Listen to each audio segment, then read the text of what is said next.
अस्सलाम वालेकुम दोस्तों, आज हम जानने की कोशिश करेंगे बहादुर शाह ज़फ़र के बारे में। बहादुर शाह ज़फ़र की ज़िंदगी के बारे में। बहादुर शाह ज़फ़र के बारे में मशहूर है कि उनके साथ बहुत जुल्म हुआ, ज़्यादती हुई, नाइंसाफ़ी हुई। हम इस वीडियो में जानने की कोशिश करेंगे आखिर क्या वजह है कि बहादुर शाह ज़फ़र के बारे में कहा जाता है कि उनके साथ जुल्म हुआ है। बहादुर शाह ज़फ़र की पैदाइश मुग़लिया सल्तनत के दौर में हुई और उस दौर में हुई जब मुग़लिया सल्तनत बिल्कुल सिमट कर रह गई थी। उनके वालिद अकबर शाह दुआम दोनों आँखों से अंधे हो चुके थे और अंग्रेज़ों की पेंशन पर गुजारा करने पर मजबूर थे। इसी दौरान मुग़लिया सल्तनत के आखिरी बादशाह और तैमूरी सल्तनत का आखिरी चश्म चिराग बहादुर शाह ज़फ़र पैदा हुए। इलाहाबाद छोड़ जाने के एक मामूली जुर्म को बहाना बनाकर ईस्ट इंडिया कंपनी ने उनके वालिद अकबर शाह दुआम की पेंशन बंद कर दी और यही वजह हुई कि बहादुर शाह ज़फ़र की तालीम व तरबियत पहले के शहज़ादे शहंशाह आलमगीर औरंगज़ेब रहमतुल्लाह अलैह की जैसी नहीं हो सकी थी। और इसी वजह से बहादुर शाह ज़फ़र हुक्मरानी के बजाय लिटरेचर, सूफ़ीज़म, हदीस, तफसीर और दूसरी चीज़ों में माहिर बने, बजाय इसके कि वो बादशाही उमूर और हुक्मरानी उमूर सीखते। खैर, 30 सितंबर 1837 को बहादुर शाह ज़फ़र की उम्र 65 साल थी और उस वक्त उनको तख्त नशीनी मिली। और तख्त नशीनी का नज़ारा देखने के लिए और इस तक़रीब के ऐनी शाहिद आँखों से देखने के लिए लोग दिल्ली और उसके अतराफ़ से जमा हुए, जिनकी तादाद तकरीबन 1 लाख बताई जाती थी। बहादुर शाह ज़फ़र जब शाही लिबास पहनकर और जहांगीरी तलवार लटकाए दरबार आम में आए तो पूरा दिल्ली नारों से गूंज उठा। रक़्स शुरू हुआ, नख़ारे बजने लगे, तलवारें बजने लगी। 7 दिनों तक जश्न चला और दिल्ली और अतराफ़ के जो लोग मेहमान के तौर पे आए थे उन लोगों को शाही महल से 7 दिनों तक खाना खिलाया गया।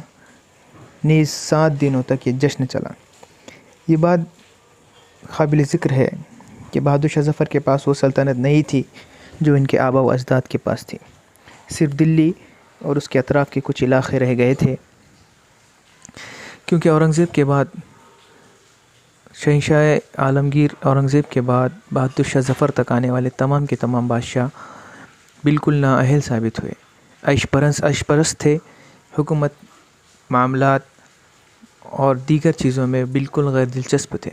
जुल्म, नाइंसाफ़ी आम हो गई, दुश्मन ताक में थे और ये उनकी चालों से बिल्कुल बेखबर थे। चुनांचे हुकूमत सुकड़ती चली गई और हर तरफ बदनज़मी, लूट मार, क़त्ल, इन शॉर्ट अगर कहा जाए तो बेचैनी का माहौल बन गया। फिर एक तरफ ईस्ट इंडिया कंपनी ने हिंदुस्तान में अपने कदम जमाने शुरू किए तो गुर्बत ने सर उठाया।